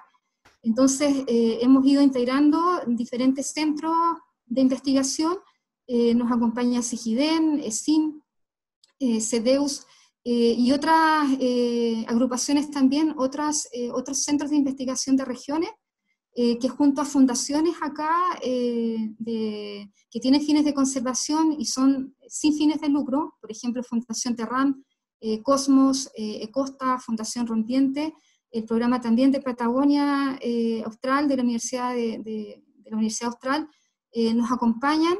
Y aquí también destaco las alianzas que hemos podido realizar en el contexto del estallido social, principalmente porque estos problemas en la costa y la necesidad de valorar estos ecosistemas fueron impulsadas por los cabildos socioambientales. Para nosotros estas alianzas son muy importantes porque el sentido de la ley de costas que estamos tratando de empujar es con ciudadanía al lado, es decir, es una propuesta de protección y de mejor uso, de una propuesta de relacionarnos mejor con la naturaleza, pero pensando en las comunidades que habitan esos territorios y que tienen ya una cosmovisión, y que tienen una relación con sus recursos que forman parte de su identidad territorial. Entonces, estamos aquí trabajando con agrupaciones ciudadanas, ONG, principalmente comités ambientales comunales del litoral central, y esperamos también ir creciendo. ¿Cómo nos formamos para poder tener una incidencia en políticas públicas y en esta necesidad de cambio, de nueva gobernanza? Pensando primero en descentralizar también la toma de decisiones. Y segundo, democratizar la información y que la información científica tenga también, pueda ser también accesible para cualquier persona que la necesite, porque es un derecho humano fundamental. A la vez también potenciar una gobernanza pensado más bien en un modelo policéntrico, donde nosotros también respetamos, ¿cierto?, la gobernanza local, con una base participativa que guía y valida la toma de decisiones. Por lo tanto, fuimos a tocar las puertas acá del Congreso, y el primer seminario de constitución que tuvimos lo hicimos acá en Santiago, en el Congreso Nacional, con apoyo de los senadores, bueno, que nos apoyaron, y que después también terminamos consolidando en nuestro equipo de trabajo con los senadores que hoy en día están también por causas ambientales, que son los mismos senadores también que han ido motivando la ley de humedales urbanos. Aquí también comenzamos a realizar actividades con la ciudadanía, hemos hecho bastantes seminarios ciudadanos para comunicar esta necesidad de cambio, hemos ido también entregando algunos libros. Esto también en el mes del mar lo lanzamos también en formato digital, porque aquí también vaciamos una buena parte de nuestras investigaciones para decir que tenemos un problema que resolver en comunidad, y también elaboramos estos policy papers, donde en el último fuimos relevando la necesidad de cambio de este concepto que tiene la Política Nacional de Uso del Borde Costero, del año 94, y que hoy vemos que necesita replantearse, que necesita una revisión crítica, porque la única manera de proteger estos ecosistemas que nosotros tenemos es a través del concepto de borde costero. Componentes del PROT de la Sundere hablan de una zona de influencia costera, pero esa zona de influencia en la costa depende mucho de la responsabilidad social de los tomadores de decisión. Por lo tanto, este concepto de borde en el año 94 cumplió un objetivo. La política también obedecía a los lineamientos de la Cumbre de Río, también fue como una forma de promover el desarrollo sostenible, pero ya necesita revisión, porque al cómo se ha llevado a la práctica, nos genera unos problemas, ¿cierto?, coyunturales, unos nudos críticos que están imposibilitando que estos ecosistemas queden para generaciones futuras. Entonces, ¿cuál es el problema que intentamos resolver con nuestra ley de costa? Es reemplazar el concepto de borde costero por el de zona costera.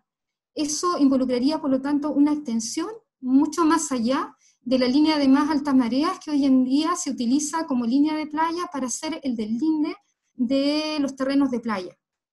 Si nosotros llevamos esto a la práctica, estamos hablando que a través del concepto de borde costero solamente podemos proteger los primeros 200 metros de la playa, que en el fondo es la playa, o de la costa, en el cual se trabajan las zonificaciones, ¿cierto?, de borde costero. Cuando nosotros consideramos el concepto de zona costera, estamos hablando ya de un concepto científico, en el cual conocemos su dinámica, su funcionalidad, sus relaciones ecosistémicas y sus relaciones también de sistema a distintas escalas. Por lo tanto, involucra un territorio mucho más acorde con el funcionamiento que sabemos tiene la costa y permite, por lo tanto, un nivel de protección mucho mayor que el de solamente la playa, que estaría vinculada solamente a lo que vemos, ¿cierto?, a la zona prácticamente del intermareal y un poquito más. Esto en la práctica, como cada región tiene sus propias singularidades y su propia intensidad de los factores de cambio, podría hacer que desde, por ejemplo, los instrumentos de planificación territorial, este concepto de zona costera pueda ser mucho más vinculante para normar los usos de suelo que nosotros le damos acá a la costa. Si nosotros consideramos entonces borde costero, en esta zona aquí de Escuadrón, estamos viendo solamente el ancho que tiene esta flecha, ¿cierto? El concepto de borde costero entonces permitiría controlar quizás los usos de este segmento de costa, pero dejaría sin protección toda esta otra zona de la costa que tiene una herencia. ¿Cómo sabemos que tiene una herencia? Porque las reconstrucciones paleogeomorfológicas que hemos estado realizando y cuyo conocimiento existe en Chile, nos hablan entonces que hace 6.000, 7.000 años nosotros teníamos el nivel del mar acá, y todo este espacio entonces que está hoy en día conurbado y construido es costa, y los ecosistemas que se usaron para esa construcción son humedales costeros, son campos dunares que hoy en día ya están degradados porque el concepto, ¿cierto?, no fue visible desde el punto de vista de la normativa. Entonces, ¿qué hemos estado realizando?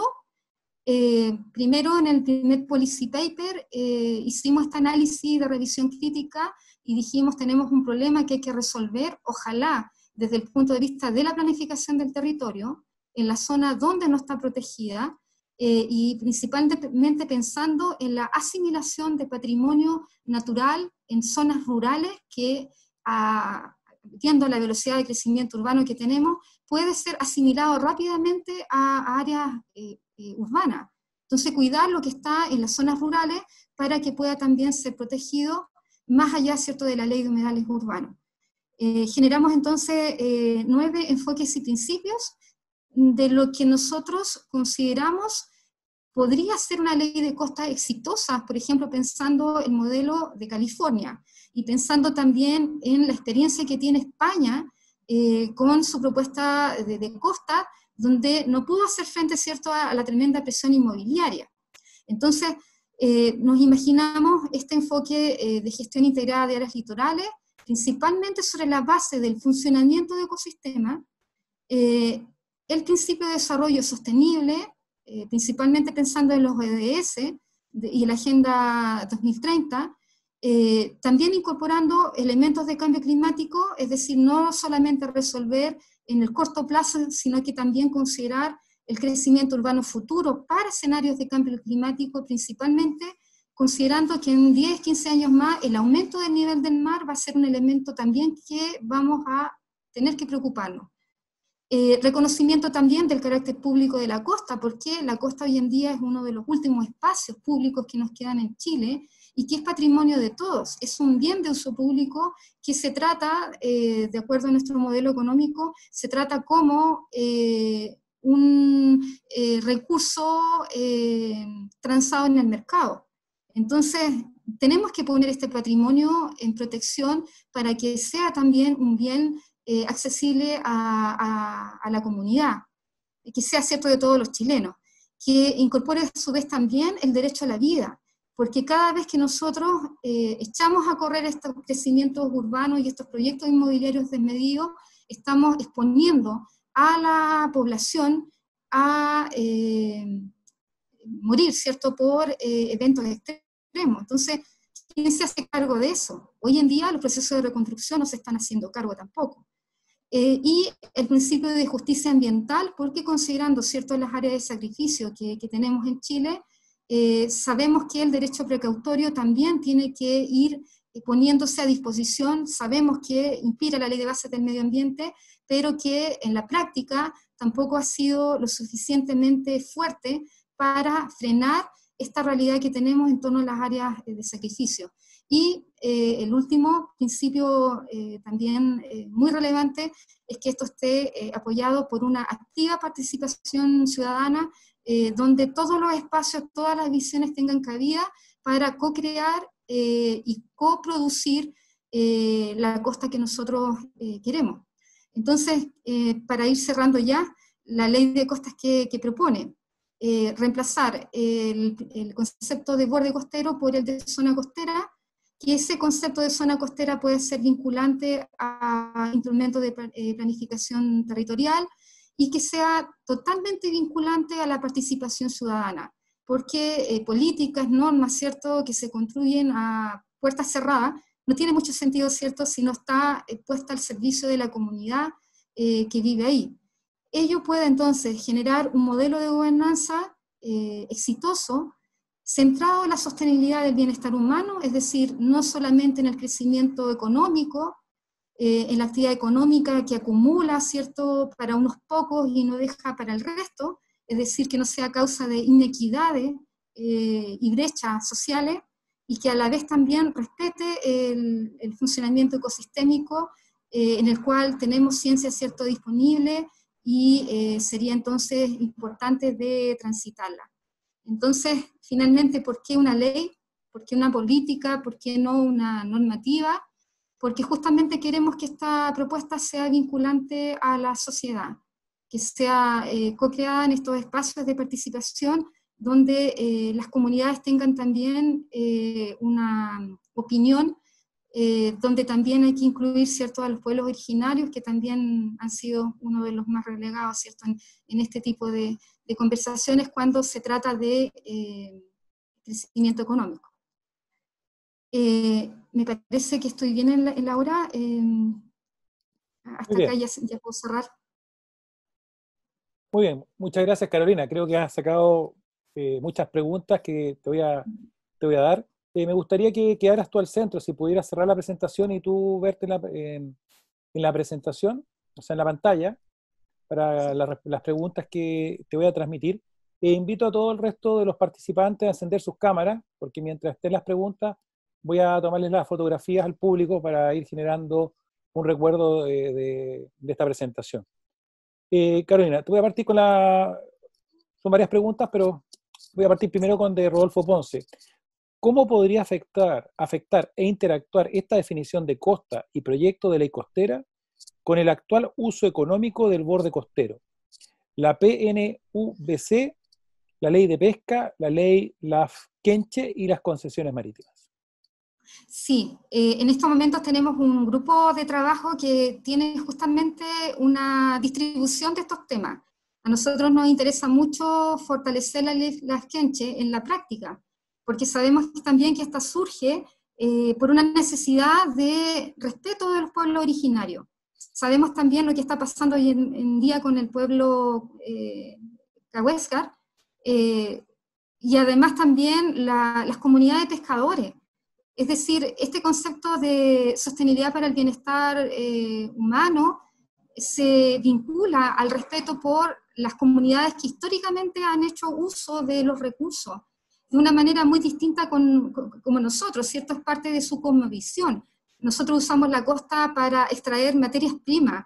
Entonces, si nosotros lo llevamos al tremendo extractivismo que tienen hoy en día las regiones del sur por parte de las concesiones acuícolas, es impactante el impacto que tiene, por ejemplo, la acuicultura de choritos. Hay que ver cómo está el plástico en Chiloé, las aglomeraciones de basura, y también porque la actividad de acuicultura de salmones ha ido en crecimiento exponencial en la última década y ha estado desecando nuestros fiordos, ha estado desecando, ¿cierto?, el patrimonio que tienen quizá los estuarios con una mayor diversidad, biodiversidad en el mundo. Estos ambientes deberían estar totalmente protegidos, ¿cierto?, como es Patagonia. Entonces, nosotros esperamos que este conjunto de normativas que ya están dialoguen con esta propuesta de ley de costa, pero quizás el nudo crítico que nosotros tenemos hoy en día es que al incrementar el ancho del borde costero, algún instrumento de planificación a nivel local tiene que hacerse cargo de regular con eficacia los usos de suelo. Tenemos también un problema, ¿cierto?, de que la actualización de los planes reguladores a veces pasan 10, 15 años en actualizarse. Las zonificaciones que hacen los CRUF, como parte de las atribuciones, ¿cierto?, derivadas de la Política Nacional de Uso de Borde Costero, también tienen un periodo muy largo de construcción. No siempre son vinculantes. Hay que ver cuántas regiones en Chile tienen zonificaciones actualizadas, creo que son 2 o 3 regiones. Entonces, si el plan regulador se demora 15 años en actualizarse y las zonificaciones van por otro carril, tampoco son vinculantes, entonces ¿quién se encarga de la costa? Ese es el problema hoy en día que tenemos, porque instrumentos de planificación territorial van por un carril y la normativa es otra.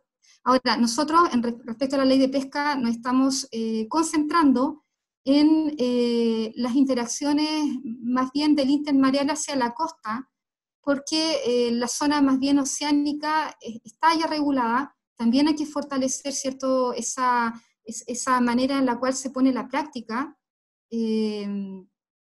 Quizá el problema más grande que tenemos en la costa amerita una atención más focalizada. Por eso nos estamos concentrando en el concepto de borde costero, no en las 12 millas marinas. Gracias. Ahora tengo una pregunta de Soraya Gutiérrez. ¿De qué forma se pudiese incluir una ley de costa en el actual ordenamiento territorial en nuestro país, sabiendo de que la tónica de los actuales planes reguladores ha sido fomentar el crecimiento urbano en área de transición? Algo has dicho, pero te quiero mencionar. Sí, totalmente de acuerdo. Llegamos a esa misma conclusión en nuestro primer documento de trabajo, el primer policy, y quizás ahí está, como decía anteriormente, el mayor desafío de la ley. El cómo hacer vinculante el concepto de zona como un espacio singular que hay que conservar, que tiene un patrimonio natural y cultural que hay que conservar, pero que va más allá de la playa. Y el cómo el IPT local, en este caso el plan regulador y el municipio que está a cargo, se hace cargo también de tomar ese espacio y hacer compatibles los usos de suelo. Actualmente, conversando, ¿cierto?, con algunos ministerios, algunos GORE, nos han dicho, los municipios tienen la atribución, el GORE también, a través del CRUF, también puede opinar. Pero en estos momentos, si no respetamos el funcionamiento de la zona costera, aquí ese trabajo también va paralelo, porque no tenemos muchos programas de posgrado, tenemos pocos diplomados en gestión integrada de las costeras. Entonces, las personas que están hoy en día tomando decisiones, si bien quieren hacer cambios, tampoco hay muchos argumentos técnicos como para hacer esos cambios. Si uno, ¿cierto?, hace una encuesta quizás sobre qué entiende por zona costera, lo más probable es que lo asocie a la playa. No lo asocia, ¿cierto?, a lo que está detrás, porque cuando nosotros hablamos, ¿cierto?, de borde costero, estamos hablando de prácticamente la playa, pero ¿qué pasa con el humedal costero que se alimenta de la onda de marea y cuya intrusión de cuña salobre llega hasta 9 kilómetros al interior? No va a haber eso como costa, porque va a estar 9 kilómetros, ¿cierto?, tierra adentro.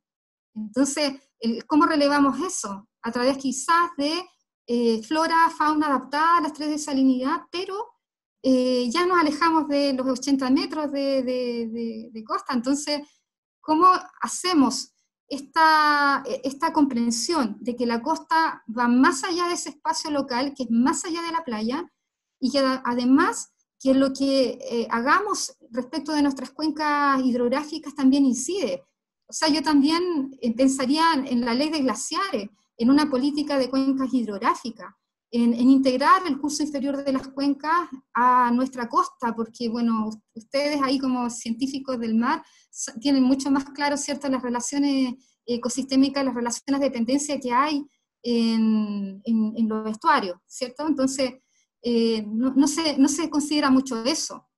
Consideran el impacto el estudio de impacto ambiental que hizo el megapuerto y el área de influencia que estimó para un tremendo proyecto, ¿cierto?, de vida útil casi infinita. Es un pedacito, ¿cierto?, de la Ensenada, y ninguna consideración, ¿cierto?, de cambio climático, ninguna consideración a la cuenca hidrográfica del Maipo, que alimenta de arenas a Cartagena, kilómetros hacia el interior, y ninguna consideración al sistema de humedales del Yali, río Maipo. Entonces,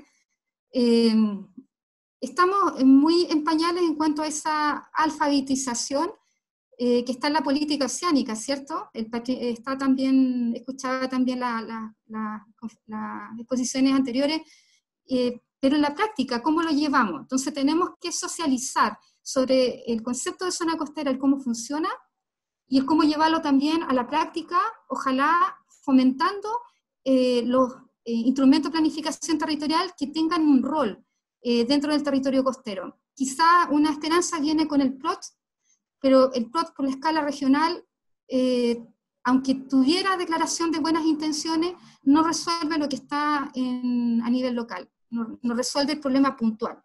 Carolina, aquí Sebastián Ibacache, y creo que va enfocado en lo que tú justamente estás diciendo. ¿Hay alguna estadística que dé cuenta de la variación de eventos del tipo de marejada en la zona central de Chile? ¿Cuál es su relación con el cambio climático? Uy, sí, bueno, yo los invito a leer, ese es otro temazo, los invito a leer el estudio de vulnerabilidad al cambio climático que está publicado en el Ministerio de Medio Ambiente, que dirigió el Dr. Winker, y donde se hizo un análisis histórico de las marejadas que ya tenemos a la fecha. Es un estudio preciosísimo porque también ahí la Escuela de Ingeniería Oceánica ya tenía unas tesis dirigidas de marejadas históricas. Me parece que la primera marejada está documentada en el año 68 en un paper del profesor Araya, pero no había sido posible sistematizar ese conocimiento. Está la tesis de Campos, que es una tesis de ingeniería oceánica muy bonita, y él hace una recopilación histórica de las marejadas a nivel nacional. Esa fue una base que tomó este proyecto de vulnerabilidad al cambio climático, porque el equipo de Patricio Winker hizo un modelado costero de esos eventos. Acá la erosión costera que yo puse tiene que ver con el comportamiento de la forma en planta, pero ellos hicieron, junto a Roberto Agredano también, Patricio Winker, la proyección de la erosión costera a un escenario de emisiones 8.5 para 45 años.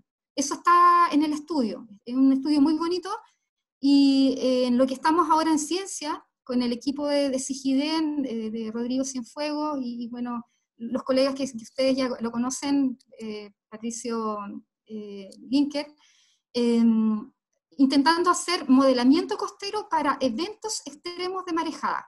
Es decir, yo tomo la marejada que se llevó a la playa de Cartagena en el año 2018, tengo las características, ¿cierto?, del oleaje que impactó la playa, y sé entonces cómo cambió la playa, es decir, en cuanto a su cambio morfológico y a su impacto en la infraestructura, en cuanto a la energía que lleva. Estamos recién haciendo modelados de ese tipo de eventos. Carolina. Pero hay historia. Gracias. Aquí Carlos Valderrama pregunta, la zona costera que ustedes proponen, ¿hasta qué distancia tierra adentro la consideran y cuánta distancia mar adentro la consideran? Ya, esa es una pregunta compleja, porque estamos también dentro de los 6 grupos de trabajo que están contribuyendo insumos para socializar la propuesta a fines de año. Como la zona costera, como lo promueve el borde costero, no es para nosotros un borde, no es para nosotros una zona, una franja que tenga una distancia específica. Las regiones en Chile tienen, ya les decía, singularidades. Hay una herencia morfogenética glaciar en el sur, y tenemos costas de rías, de fiordos y de lóbulos, y Chile central es una costa dominada por olas, ¿cierto?, de régimen micromareal. Distinta en la zona norte, porque ahí hablamos de farallones costeros y de un ambiente climático también distinto. Entonces, la costa va a variar en función de estos dominios. Y cada costa, en el fondo, cada región, debería hacerse cargo de esa delimitación. ¿Por qué? Porque así también le damos un rol a la ciencia, que es buena en regiones, de poder también transitar la paleorreconstrucción, y principalmente el cómo esa costa está ahí porque fue creada por estos procesos pasados, pasados del tiempo geológico más reciente. Entonces, nuestra pregunta desde el punto de vista paleogeomorfológico es hasta dónde llegó la mayor transgresión marina durante el Holoceno medio superior. Estamos hablando del alto nivel del mar holocénico hace 6.000, 7.000 años. ¿Por qué? Porque ese evento de transgresión marina que afectó todas las costas del mundo tienen un origen en el último gran cambio climático del planeta, que es el óptimo climático. Entonces, ¿por qué no lo podemos reconstruir? ¿Por qué no puedo decir si lo podemos reconstruir en todo Chile? Porque los terremotos, como funcionan como teclas de piano, alzan y hunden la costa, nos desordenan toda la evidencia. Entonces tenemos que hacer interdisciplina para buscar evidencias, por ejemplo, pozos para extraer conchillas, datarlas y saber si esas conchillas vivieron en el fondo marino o fueron parte de un intermareal. Es de alguna manera reconstruir toda la formación de esa costa, porque ahí tienes un principio científico. Otra manera sería hacerla en función de eventos extremos, por ejemplo de tsunami, que tengan una incidencia de alturas de flujo. Si por ejemplo, entre las figuras que les mostré ahí, Cartagena se inunda con una altura de flujo a una cota de 10 metros, a una distancia de 3 kilómetros hacia el interior, ese es un principio de derecho para la vida, porque estamos hablando que factores de cambio naturales tienen un impacto en lo que yo construya ahí. Esa puede ser también una manera de delimitar. Si yo pongo en condiciones de seguridad a la gente, ese puede también ser un criterio. Muchas gracias. Te voy a molestar con 2 preguntas más. Una de Juan Pablo Lazo. Este año se promulgó la Ley de Humedales Urbanos.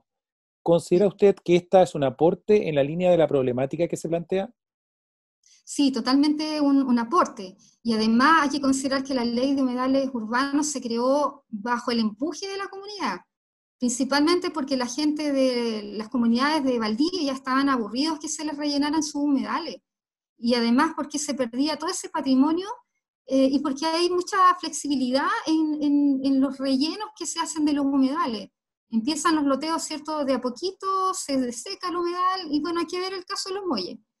Entonces, la Ley de Humedales Urbanos surge, a mi parecer, y una opinión como bien también personal y responsable, de la imposibilidad de no proteger nuestros humedales costeros.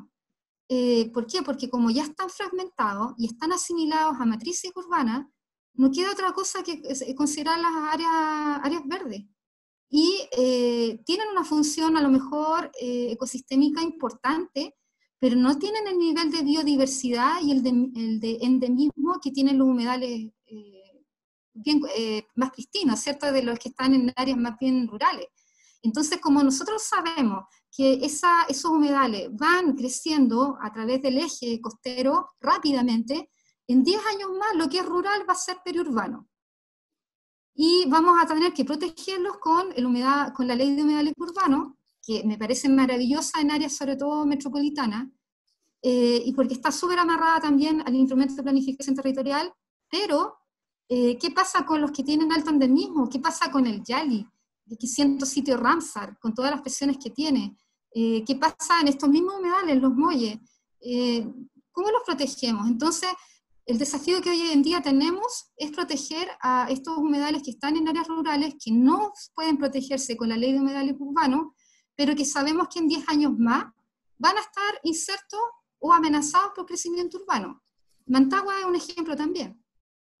Gracias. Y la última pregunta que te voy a hacer, el resto de las preguntas las vamos a responder después por Word, las vamos a colocar, es de Carlos Fanta. La política oceánica 2018 en su área sectorial, océano y territorio, aborda la actividad de prevención de desastres naturales y de comunidades costeras y política nacional del borde costero. En su opinión, ¿esta política acomete adecuadamente las amenazas mencionadas por usted? Sí, también es un esfuerzo importante. También es una opinión de la que me hago responsable, tanto en las estrategias regionales, en la política oceánica, en los instrumentos de planificación territorial, hay mucha declaración de buenas intenciones. Pero en la práctica, vemos que esto va por otro lado. Necesitamos ser mucho más efectivos, primero en el concepto. Mientras tengamos el concepto de borde, no vamos a poder proteger nunca los ecosistemas que están más allá de la playa, porque no da, el ancho no da, y además porque está el sistema tan definido, por lo que nosotros entendemos por línea de playa. Si llevamos también el mismo concepto de línea de playa, porque este es doble problema en uno, la línea de playa es un instrumento de planificación hoy en día, pero ¿cómo se levanta? ¿Se actualizan todos los años? Hay que ver entonces cómo están las construcciones hoy en día afectadas por erosión, porque los del Lindes hoy en día están mucho más hacia la costa que hacia el mar, porque hemos perdido playa. ¿Y por qué? Porque la línea de playa, que refleja la posición del intermareal, ¿cierto?, en condiciones de mareas de Sigia, no considera los vientos extremos, no considera, ¿cierto?, el cambio climático. Entonces, si una línea de playa va a estar 10 años como un instrumento de deslinde para concesiones marítimas, tenemos también un problema doble. ¿Ya? Entonces, si alguna persona, conjuguemos terremotos con líneas de playa y cambio climático, y nos vamos a Pichilemu. Terremoto 2010, subsidencia de 40 centímetros, se hundió. Nos cambió la morfodinámica completa de 2 grandes sistemas de ensenada. Santo Domingo ya no tiene arena fina, tiene gravas después del terremoto. Tiene una erosión costera tremenda y los condominios que están ahí en Santo Domingo se están hundiendo porque sencillamente no les llega arena fina, porque cambió la morfodinámica. Los terrenos que están en Pichilemu, al hundirse, también sufrieron cierto incremento del mar, o sea, tienen menos playa. Con cambio climático y el cambio, ¿cierto?, de la dirección en el oleaje, que ya sabemos también es así, hay un cambio en la dirección del oleaje histórico, también hay una incidencia de cómo llegan los trenes de onda.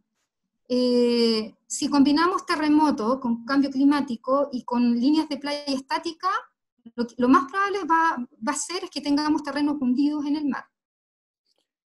Te quiero agregar una pregunta que está haciendo Jacqueline Bolt, que entiendo que es del sur. ¿Cómo hacemos que esta ley de costa integre el archipiélago de Aysén y Magallanes en toda su complejidad?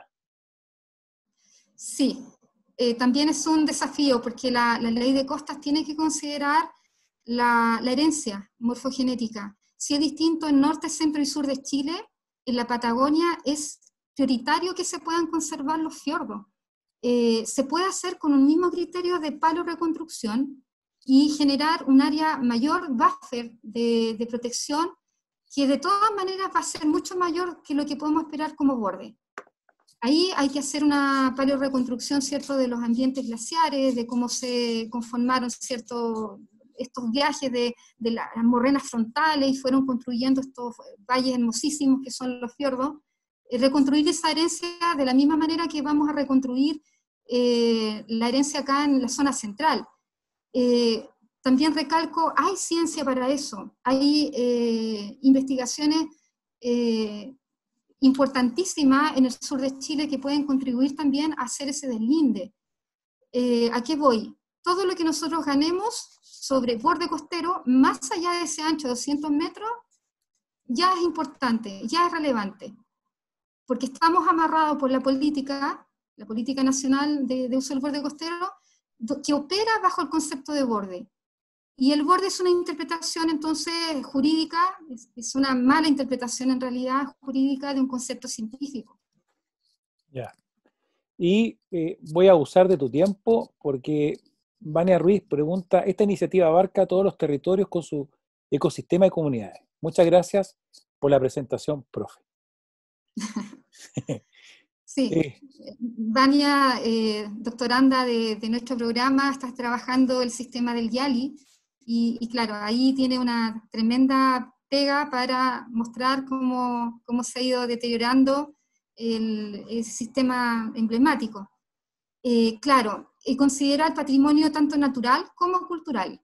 La ley que estamos proponiendo, al tomar el concepto de zona costera, involucra la conservación de humedales, campos dunares y la playa. E involucra también el patrimonio arqueológico. Cuando vemos, ¿cierto?, que los restos de la cultura Bato están siendo expuestos en Cartagena, porque se hace una construcción o porque aflora en un campamento, es fuerte eso, es una tremenda pérdida que nos estamos nosotros hoy en día dando el lujo de tener. Es decir, el mundo hoy en día necesita proteger la costa, porque sin la costa se nos van los recursos, se nos va la economía, se nos va la calidad de vida, y no podemos enfrentar el cambio climático. Es un problema grave el que tenemos. Entonces el patrimonio cultural va de la mano con el natural. De todas maneras, porque estos espacios ancestrales, si hacemos la reconstrucción de los últimos 8.000 años, ahí ocuparon ciertos espacios los pueblos originarios, y dejaron conchales, dejaron testimonio de una cultura que nosotros no hemos sido capaces también de relevar. Y por eso también nos preocupa que los pescadores, los pueblos originarios tengan también un rol en esta ley en co-construcción.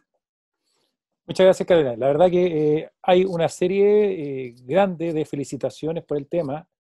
Otras preguntas más, pero creo que sería abusar de tu tiempo, que no puedo seguir. Me están retando por interno, creo que ha sido excelente. Preguntan desde la Fundación Kennedy y otras cosas más, pero muchas felicitaciones por la exposición. Los quiero invitar a todos. Muchas gracias por el espacio. No, a ti, creo que tienes un público realmente constante, muy alto a este momento, después con 2 horas de presentaciones, que es importante. Te felicitamos a nombre de todo el equipo de trabajo, a nombre de Ernesto, los que no se ven en la cámara en este momento, y por último los quiero invitar a todos a que enciendan sus cámaras. Quiero tomar fotografías de los que están presentes y poder después compartir en redes sociales para promocionar este seminario. Y de ahí vamos a dejar puesto el sello QR de la artista Denise, para que ustedes puedan ingresar, y un video de término. Y muchas gracias por ustedes, y los vamos a esperar en la próxima conferencia que vamos a tener, seminario que viene unas semanas más. Gracias.